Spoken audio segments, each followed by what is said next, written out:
And may I just add to what Senator Cotton from Arkansas said. It's dangerous. I think it's disgraceful. It's irresponsible. And it's not going to work. We're not going to do this. So I think people on our side are willing to go big.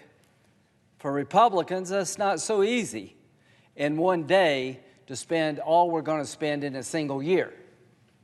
We're going to spend about $1.8 trillion, probably closer to $2 trillion when it's over with, in one day. That's as much as we would spend in an entire year for discretionary spending. That's big. I'd like to go smart. If you're going to go big, you need to be smart, right? And you don't need to go crazy. The only reason we're not voting on this bill is because the House hijacked this process. Nancy Pelosi tried to control impeachment. She tried to set the terms of the debate for the United States Senate in the impeachment trial before she would send over the impeachment articles. Remember that whole debacle? And as we were dealing with this impeachment garbage, China was on fire. You'll hear more about that later in the year. But I guess what I would say is that we need to get on with it. You're not going to be successful. We're not going to let this happen to the American people. Rahm Emanuel, who I actually like, said, for every crisis is an opportunity. This is not your opportunity to impose same-day voting. In the House bill, they're requiring every state in the union, where you like it or not, to allow same-day registration and voting. I'd personally like to do that in South Carolina, not to combat the coronavirus. That's a dream that they have. This is not the time to enact that dream. If you're on a ventilator or you're a nurse at a hospital waiting on medical supplies, please go to tell them you can't get your stuff until the Republicans agree to same-day voting. They're literally holding hostage the relief for doctors and nurses, for towns and cities, for businesses who've had to lay off their workers, for same-day voting, for corporate diversity, for a $15 hour minimum wage. If you get a dime of money in your business under the House bill, you have to pay your employees $15 an hour. Literally, they're using this sad day in America to enact policies that wouldn't have a snowball's chance in hell getting through the United States Senate. And they see this as a moment for them. We see this as a moment for you. They see this as an opportunity to do things they couldn't do without the country being on fire. To my Democratic colleagues, I will work with you to make sure that the money going to American corporations go to the right people. All of us don't want stock buybacks. All of us want to make sure that the money is lent, not given as a grant to the big companies in this country.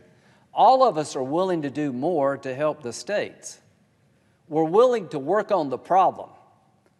We're not going to be willing to take your legislative wish list and allow you to use this moment of crisis to turn the country upside down. I don't know why you want to do this. I know this. If we were doing this, the media would be eating us alive. If there were a House bill that Republicans are writing doing away with right to unionization, every major paper and TV station in this country would be talking about the Republican Party going nuts, trying to take an ideological agenda and attach it to a national crisis that we haven't seen since World War II.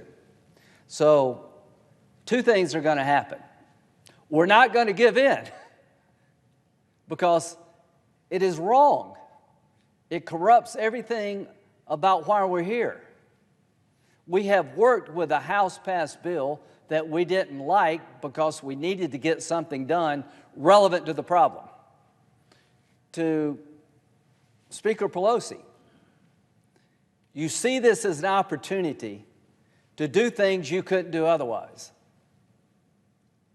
Republicans see this as an opportunity to do things that have to be done now to save lives.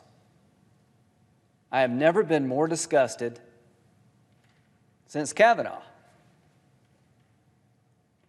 You tried to destroy a good man's life just to keep the seat open. And close friends of mine in the House have publicly said this is an opportunity to reshape the country and our image. It's not going to happen. We didn't let you destroy Brett Kavanaugh's life to keep the seat open, and we're not going to let you turn the country upside down to shape it in your image. We will work with you in a very generous fashion to help people who've lost their jobs, help doctors and nurses who've run out of supplies. Shame on you. Shame on you for coming in at the 11th hour, taking good faith negotiations, and throwing them in an ideological ditch. To the American people, they're going to give in because what they're wanting to do should make you mad as hell. If you've got a family member who is suffering, do you really think now's the time to impose same-day voting? Student loans. $10,000 loan forgiveness for every student loan in the country. That's a debate we'll have, but not on this bill. And let me tell you what it would cost to forgive $10,000 for every student loan in this country.